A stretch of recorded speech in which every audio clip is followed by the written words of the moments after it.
Saudara Presiden PKS Ahmad Syahiku merespons penolakan Partai Gelora mengenai peluang PKS bergabung ke dalam koalisi Prabowo Gibran. Soal penolakan Partai Gelora, Ahmad Syahiku bilang PKS tak masalah berada di dalam maupun luar pemerintahan. PKS hingga kini belum memutuskan apakah akan bergabung dengan koalisi Prabowo Gibran atau menjadi oposisi karena menunggu keputusan Dewan Syuro.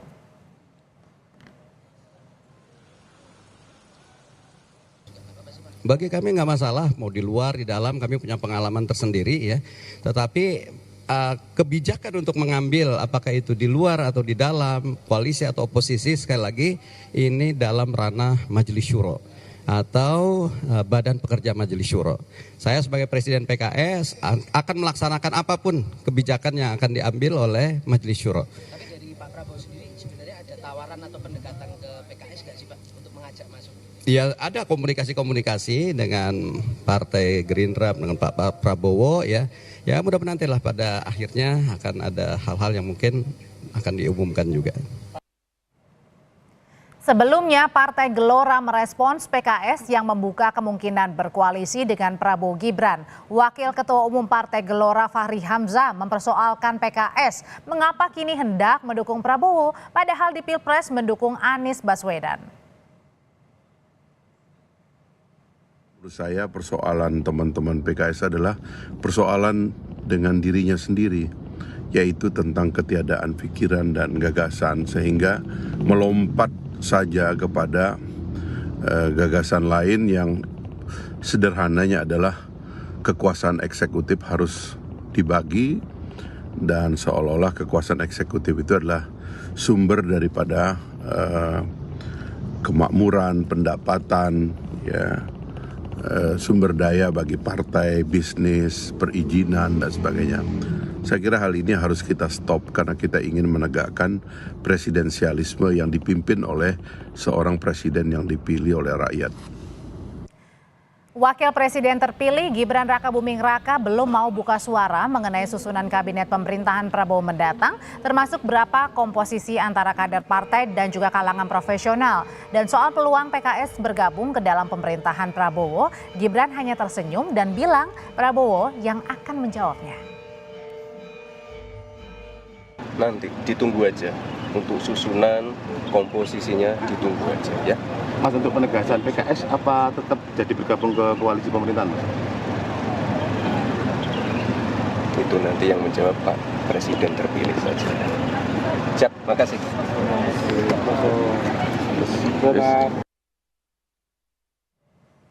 Sebelumnya, Ketua Umum Partai Demokrat Agus Harimurti Yudhoyono juga menyinggung langkah Presiden terpilih Prabowo yang merangkul partai politik di luar koalisi. Kata AHY, koalisi bukan soal besar-besaran, tapi penting menjaga soliditas agar koalisi tak rontok di tengah jalan.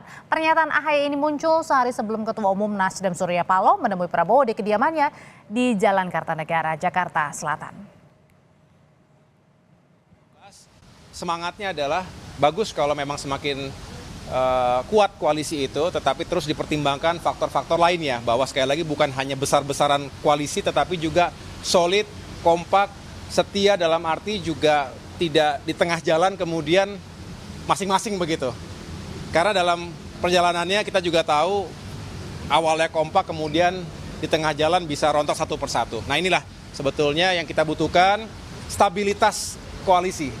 Jadi bukan hanya di awal, bukan hanya di tengah, tapi juga sampai dengan akhir. Meski pemerintahan Prabowo Gibran baru akan dilantik 6 bulan lagi, koalisi besar Presiden terpilih Prabowo Subianto rawan gesekan. Potensi gesekan ini bersumber dari manuver Prabowo yang merangkul partai politik di luar koalisinya. Sementara ada partai di dalam koalisi yang terlibat rivalitas dengan partai politik yang akan masuk. Terbaru adalah soal keberatannya Partai Gelora terhadap rencana PKS masuk dalam koalisi. Bagaimana Prabowo mengatasi potensi gesekan di koalisi gemuknya ini? Apakah bagi-bagi kursi kabinet bisa menjadi insentif untuk membuat solid koalisi atau mungkin justru urusan kursi kabinet memperparah gesekan? Sudah ada anggota Dewan Pembina Partai Gerindra, Andre Rosiade, dan juga pengamat politik Adi Praitno. Selamat sore, Bang Andre, Mas Adi. Ya, selamat sore, Audrey. Selamat sore, Audrey. Selamat sore juga atau selamat Ya, siang ya selamat waktu Qatar nih Bang Andre. Bang Andre, saya mau tanya Ya. dulu ke Bang Andre nih. Ini kan belum kabinetnya terbentuk, tapi udah kecium nih terendus ada potensi gesekan koalisi gemuk, ada Demokrat versus Nasdem, terbaru PKS versus Gelora. Nggak pusing Bang Andre untuk tetap merekrut sebanyak-banyaknya partai luar koalisi? Jadi gini Audrey, semua sih solid-solid saja, nggak ada masalah. Memang dari awal Pak Prabowo dan teman-teman Koalisi Indonesia Maju ingin pertama dulu deh saya jelaskan ya. Pak Prabowo itu dari awal sudah menyampaikan bahwa syarat Indonesia menjadi negara maju, Indonesia ini harus guyup, elitnya harus bersatu. Itu pertama yang perlu kita pahami bersama. Yang kedua, Pak Prabowo juga sudah menyampaikan berulang-ulang kali dalam kampanye beliau 6 bulan terakhir ini bahwa kalau seandainya takdir Allah mentakdirkan beliau menjadi Presiden Indonesia ke-8 dan juga rakyat memberikan mandat kepada beliau ingin mengajak seluruh kekuatan yang ada. Lalu yang ketiga, setelah keputusan MK, waktu di doorstop oleh teman-teman di depan rumah Kertanegara, beliau menyampaikan ingin membangun pemerintah yang kuat dan efektif. Jadi intinya apa? Tentu komunikasi politik dilakukan kepada seluruh pihak ya. Silaturahim. Tapi belum apa-apa nampaknya nanti akan sudah ribut di bersama. luar nih Bang Andre. Enggak ada yang ribut, itu kan kata Audrey aja. Yang jelas kalau Kata Mas Ahaye loh bilang rontok kalau Ya. misalnya takut rontok koalisinya. Ya tentu kalau orang memberikan masukan hal-hal yang wajar. Tapi saya rasa kita sepakat akan membangun koalisi yang kuat dan efektif sehingga janji-janji kampanye Pak Prabowo dan Mas Gibran bisa segera dieksekusi. Karena apa? Sekali lagi, Pak Prabowo ini bukan membawa slogan jargon perubahan. Yang Pak Prabowo ini menyampaikan adalah semangatnya semangat berkelanjutan. Jadi 20 Oktober nanti dilantik menjadi Presiden Indonesia ke-8 menggantikan Pak Jokowi, Pak Prabowo itu tidak lagi mengalami transisi penyesuaian, ya, tapi langsung tancap gas bersama Mas Gibran, melanjutkan keberhasilan yang sudah dilakukan oleh Pak Jokowi dan Kiai Ma'ruf. Nah, sehingga itu harus didukung oleh kekuatan koalisi yang kuat dan efektif. Dan alhamdulillah ya saat ini dengan pernyataan Nasdem dan PKB yang akan bergabung dengan Koalisi Indonesia Maju, kalau dihitung-hitung kan sudah 75%. Jadi kalau gitu tetap mau membuat koalisi yang gemuk ya, memasukkan banyak. Kalau itu kan dengan 75%, insya Allah koalisinya kuat dan efektif. Sehingga agenda Pak Prabowo dan Mas Gibran, janji-janji kampanyenya beliau berdua kalau gitu bisa dieksekusi. Bang Andre, kalau gitu saya langsung nanya ke Mas Adi deh. Kalau gitu dengan memperbanyak koalisi di dalam pemerintahan Pak Prabowo dan juga Mas Gibran, ini semakin memperkuat merealisasikan janji-janji Pak Prabowo dan juga Mas Gibran nggak sih? Atau sebaliknya ini kayaknya di luar aja udah riuh-riuh banget nih Mas Adi? Ya saya kira memang ketika ada kecenderungan Prabowo Subianto dan Gibran merangkul pihak-pihak yang kalah secara politik, sebut saja misalnya PKB dan Nasdem. Ini kan tentu sebagai upaya untuk mengamankan supaya kepentingan-kepentingan politiknya di 5 tahun yang akan datang ini tidak mendapatkan resistensi, tidak mendapatkan penolakan, terutama dari politisi parlemen. Tentu agak riskan, Audrey, kalau semua proyek-proyek mercusuar yang diinginkan oleh Prabowo itu mendapatkan penolakan dari parlemen. Seperti yang terjadi pada Jokowi 2014 ketika periode pertama jadi presiden, itu hampir setahun setengah Jokowi itu tidak bisa mewujudkan semua keputusan politiknya karena parlemen saat itu mayoritas dikuasai oleh pendukungnya Prabowo. Tentu Prabowo ingin tancap gas, kata Bang Andre, makanya salah satu cara adalah membabat semak belukar politik dengan cara merangkul pihak-pihak yang kalah, yaitu Nasdem dan PKB. Tapi masanya belum apa-apa sudah riuh nih, katanya takutnya rontok di tengah jalan, apalagi belum ada PKS versus Gelora nih yang panas-panasan juga. Ya saya kira memang secara alamiah ya memasukkan orang baru, apalagi orang baru itu adalah kompetitor yang saling bersaing dalam pilpres, pastinya akan mendapatkan penolakan. Jadi pernyataan Gelora yang menolak PKS misalnya itu adalah sebagai salah satu perang terbuka bahwa bagi Gelora sebagai pendukung utama Prabowo haram hukumnya bagi PKS. Karena PKS ini kan secara ideologis dan kepentingan politik berbeda dengan Prabowo, termasuk dengan Gerindra. Begitupun dengan Demokrat ya, AHY rasa-rasanya luka hati ya akibat misalnya tidak mendapatkan tiket pencapresan maju dengan Anies Baswedan, ini kan masih membekas. Maka tak mengherankan ketika PKB dan Nasdem dikabarkan berkoalisi dengan Prabowo, AHY itu satu-satunya ketua umum yang speak up Oke. ke publik. Oke. Kasih warning, jangan sampai koalisinya judulnya banyak, tapi kemudian akan rapuh di tengah jalan. Bagi saya ini sebagai bentuk rasa tak nyaman dan tak happy, karena kedua Oke. partai. Kalau gitu pertanyaan selanjutnya nanti akan dijawab Bang Andre juga Mas Adi, sebenarnya terutama ke Bang Andre nih. Ini Pak Prabowo sebenarnya nanya dulu nggak sih ke koalisi internal yang sudah jelas-jelas dari awal mendukung Prabowo Gibran begitu, sebelum partai di luar pemerintahan ini direncanakan akan masuk dan sudah masuk sebenarnya. Contohnya seperti Nasdem dan juga PKB, nanti usai jeda tetaplah di Kompas Petang. Nanti Bang Andre dan juga Mas Adi menjawabnya.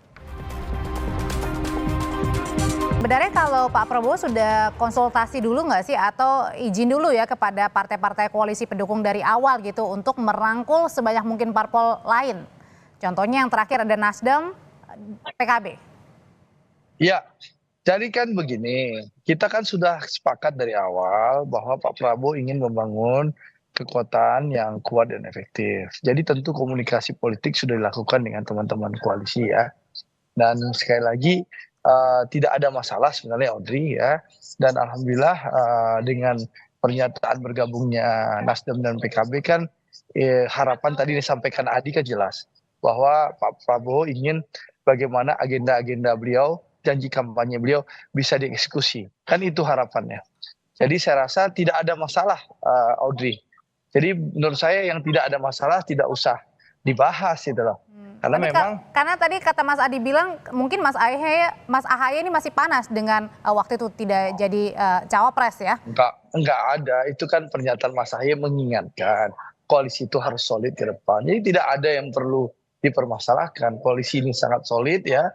Kita ingin bekerja secara cepat dan efektif karena sekali lagi Pak Prabowo ingin seluruh janji kampanye termasuk makan siang dan minum susu gratis itu bisa segera dieksekusi gitu loh, dalam berapa bulan pemerintahan beliau gitu loh.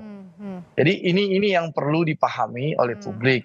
Dan alhamdulillah memang komitmen Pak Prabowo sebagai tokoh pemersatu ingin merangkul seluruh kekuatan, dan alhamdulillah itu direspon baik oleh PKB maupun Partai Nasdem yang sudah menyatakan dukungan terbuka untuk bergabung bersama dengan pemerintah. Jadi ini tentu disyukuri dan alhamdulillah gitu loh, sehingga harapan rakyat bahwa pemerintah Pak Prabowo dan Mas Gibran ini bisa bekerja langsung memenuhi ekspektasi publik kan harus kita syukuri. Jadi tidak ada masalah kenapa harus kita bahas. Kalau urusan yang lain yang partai belum bergabung dengan pemerintah ya urusan partai yang di luar pemerintah nantinya gitu loh. Kalau gitu Mas Adi, kalau mereka yang berantem ini antara Nasdem misalnya PKB, sebenarnya bukan berantem sih, mungkin masih panas aja ya. Gak ada yang berantem.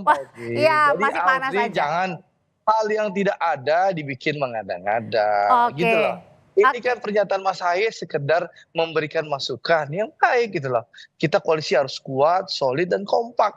Itu kan hal yang wajar. Karena termasuk itu juga jangan dihubung-hubungkan dengan yang lain-lain. Orang pernyataan nggak ngapa-ngapain gitu loh. Mungkin gesekan kali ya Bang ya. Kalau gitu saya tanya ke Mas Adi. Gak ada gesekan sama sekali. Kalau misalnya koalisi besar ini jadi masuk semuanya begitu, termasuk yang ada saling gesek-menggesek begitu ya. Apa jadinya nih Mas Adi? Masih di Audrey, secara prinsip ya, Pilpres itu adalah kompetisi untuk menunjukkan siapa yang menang dan siapa yang kalah. Saya cukup memahami suasana hati AHY dan suasana hati kawan-kawan Gelora. Mereka ingin menunjukkan bahwa jagoan mereka di Pilpres jagoan yang menang. Jadi bergabung dengan Prabowo itu adalah keistimewaan bagi Demokrat dan Gelora yang akan mereka tunjukkan. Kalau Demokrat kan ingin bilang ke Nasdem, ke PKS, termasuk kepada PKB, bahwa AHY itu tidak salah pilih. Oleh karena itu, kalau tiba-tiba Nasdem dan PKB bergabung, keistimewaan jadi menteri dan bergabung dengan pemenang, ini seakan-akan tak ada artinya.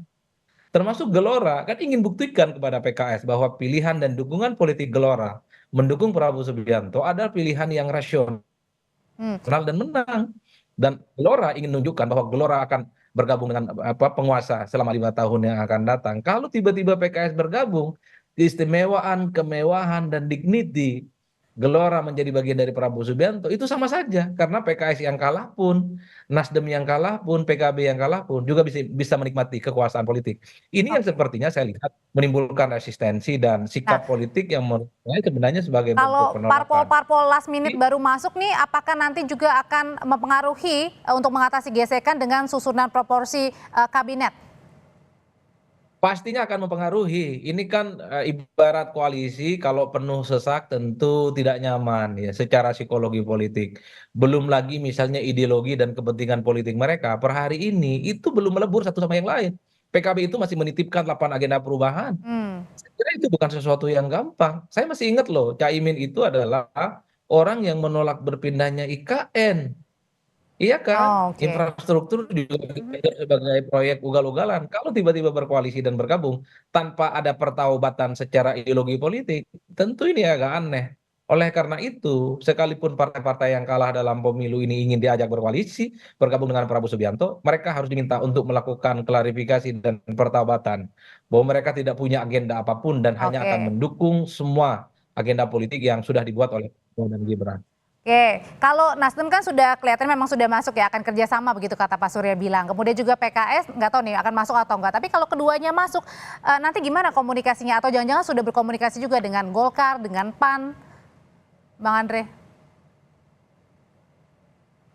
Oke, jadi saya rasa ini sekali lagi tidak ada gesekan, itu yang perlu saya tegaskan, tidak ada masalah, Audrey. Jadi tolong jangan dibangun narasi terus gesek menggesek gitu lah, karena memang tidak ada gesekan.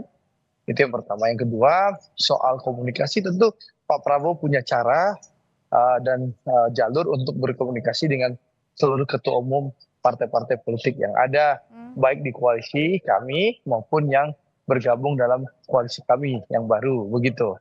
Jadi tidak ada masalah. Insya Allah koalisi ini ke depan akan Baik. solid dan bisa melaksanakan agenda-agenda kampanye Pak Prabowo, janji politik Pak Prabowo dan Mas Gibran. Jadi tentu partai yang bergabung kepada koalisi Indonesia Maju nantinya yang baru tentu akan ikut agenda Oke. Presiden Prabowo dan Wakil Presiden Gibran Rakabuming Raka. Oke. Parpol baru Tentu masuk itulah artinya konsekuensi. tetap ngikut ya nakodanya. Iya Oke, dong. Gitu dong. baik. Terima kasih Bang Andre Rosiade, terima kasih Mas Adi Praetno, sehat selalu semuanya. Ya, terima kasih. Selamat sore ya. Masih di Kompas Petang, Saudara, informasi lainnya akan dibawakan rekan saya Ibrahim, silakan.